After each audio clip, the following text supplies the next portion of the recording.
टाळी वाजवली. आता नका वाजवू, मी अजून सांगितलं नाही ना. सांगितलं कुठं? ऐका, टाळी वाजवण्याचे फायदे सांगतो बघा. वाजवू नका, फक्त हात वरती करून ठेवा. हात खाली जाता कामा नाही. मी म्हणत सगळ्याच्या हात वरती. बघा, माझे हात जोपर्यंत वरती आहे ना तोपर्यंत वरती असले पाहिजे. ऐका, टाळी वाजवण्याचा फायदा असा आहे बघा, देवाच्या नामस्मरणात टाळी वाजवली तर आपल्याला काहीतरी पुण्य मिळते. बरोबर आहे? ऐका, तसंच आता विज्ञानही असं सांगते की हातावरती आपण हात असा वाजवू नका, फक्त सांगतो ऐकून. समजा टाळी वाजवली तर बघा, ह्या आपल्या नसा असते ना, नसा याच्यामधून ब्लड वाहत असते. बरोबर आहे? तर त्या रक्त वाहण्या ज्या आहेत त्या म्हणजे चांगल्या वाहायला लागते. हातावरती हात मागचे हात. डॉक्टर साहेब ठेवा हातवरती आजच्या दिवस. हा, डॉक्टर साहेब मागं बसलेले. इकडे हात वरती ठेवा सगळ्यांनी. तिकडं हा उभे दारातले हात वरती ठेवा. ऐका, पुन्हा तुमचं आता भविष्य सांगतो मी एका मिनिटामध्ये. तुम्हाला वाटते का जास्तीत जास्त पैसा आपल्याजवळ यावं? वाटते का नाही? बरोबर आहे त्यांचं उत्तर. वाटते का जास्तीत जास्त पैसा? तिकडं मागचे डॉक्टर साहेबांच्या पुढचे हात वरती करा असे.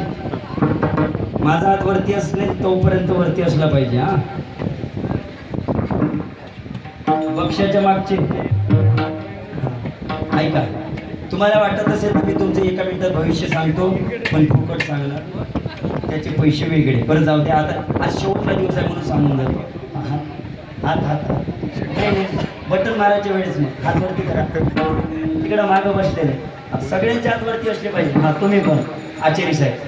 हा, चला ऐका, भविष्य सांगतो, तुम्ही हात वरती करा. सगळ्यांना सांगितलेलं आहे मी. हा, तिकडं मागची कोपऱ्यातली. हा, ऐका, बघा भविष्य असं आहे. सांगू का नको? सांगू ना, सगळ्यांचं भविष्य सांगतो. ऐका, आपण बघा आपल्या हातावरती ह्या ज्या रेषा दिसतात ना तुम्हाला, याच्यामध्ये एक आहे भाग्यरेषा. जाऊ द्या, ती भाग्यरेषेचं काम नाही आपल्याला. काम आहे का भाग्यरेषेचं? आहे आपल्या पुढचं. समजा आपल्याला भाग्य मिळालेलं आहे, हात वरती ठेवा ना इकडचं. ऐका, त्याच्यानंतर जे हे एक आहे ना, त्याच्यात एक धनरेषा आहे. कोणती रेषा आहे? कोणती रेषा आहे बोला? धनरेषा. तिकडं मागचे हात असे वरती दिसूया ना, असे वरती दिसूया. हां, ऐका, कोणती रेषा आहे? धनरेषा आहे. बापू हात वरती करून धनरेषा. आजी धनरेषा. ऐका, असं म्हणतात, भविष्य सांगता. बरं, समजा तुम्ही हे टाळी म्हणजे हातावरती वाजू नका, वाजवायला बाई हात वरती करून अशी करते. हां, ते तिकडं मागचे मावशी असे हात वरती ठेव. माझे बघ अजूनही बरीच आहे, खाली गेले नाही. बाई कर ना हात वरती, मला दिसते बरं, कारण मला 3 डोळे खाल्लेले आहे महादेवासाठी. हात वरती करा ना तुम्ही. मला काय वाटलं? हा, ऐका, तुमचं भविष्य लवकर सांगतो. डॉक्टर साहेब, ते तुमच्या बाजूचे पण हात त्यांच्या वरती नाही, त्यांना सांगा वरती करायला. हे मागचे. हां, चला ऐका, आता भविष्य सांगतो, लक्ष द्या. फक्त हात वर खाली जाऊ देऊ नका कोणाचा. खाली जर गेला तर भविष्य बंद बंद बंद बंद. चांगले असे हात वरती कळायला पाहिजे ना परमार्थ कसं आहे. ऐका, हो दादा करा अशी वरती. ऐका, भविष्य सांगतो बघा, ही धनरेषा आहे आपल्या हातावरची. आणि ज्यांना वाटत असेल की मात्र आमच्या घरी धन यावं, खूप पैसा यावं, सांगू का नको? त्यांनी काय करायचं, आता पटकन हात वरती सांगायला गेलो होतो, पण तुमचे हात खाली झाले. आता परत सुरुवात करावी लागेल. बघा बाई, दुखले का जास्त? दुखले म्हणते, थकले बिचारे नाही का, दिंडीत जाऊन जाऊन तिकडं थकले. आता काय भूक लागली, जसं खांदी बा मोठी भूक, काय कीर्तनाची, काय खेळायचे. हां, हे इकडं नाही का, हे पडत्या पाचशे नाही का, ते गॅप पडलाय ते हात. आजी हसू नको, वरती कर, वरती हात. हां हां, आता दिसतंय, आता समजून देतो पटकन. ऐका, पटकन ऐका. पटकन आहे का, बोलू नका, ऐका. ही जी धनरेषा आहे, असं म्हणतात की हातावरती हात जर म्हणजे टाळी जर आपण वाजवली तर ही धनरेषा लांब होत जाते आणि तुमच्या घरी पैसा येतो. एवढूशा भविष्यासाठी तुम्ही आतापर्यंत हात वरती ठेवले, पा काय म्हणावं सांगा.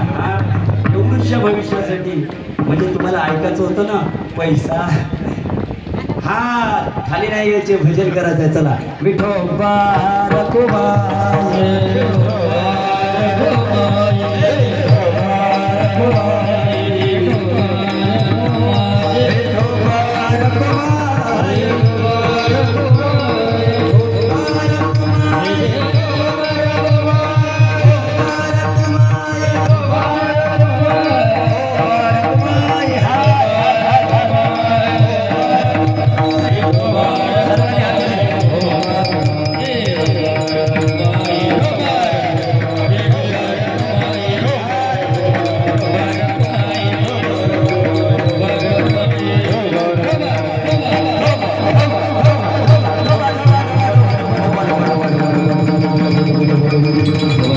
हात खाली गेले, हात वरती असू द्या, थकले का. गोपाळ कृष्ण भगवान की जय, उमापती महादेव की जय, हर हर महादेव, हर हर महादेव, छत्रपती शिवाजी महाराज की जय, धर्मवीर संभाजी महाराज की जय, भारत माता की जय, जय जवान जय किसान. आता कसं वाटत आहे सांगा.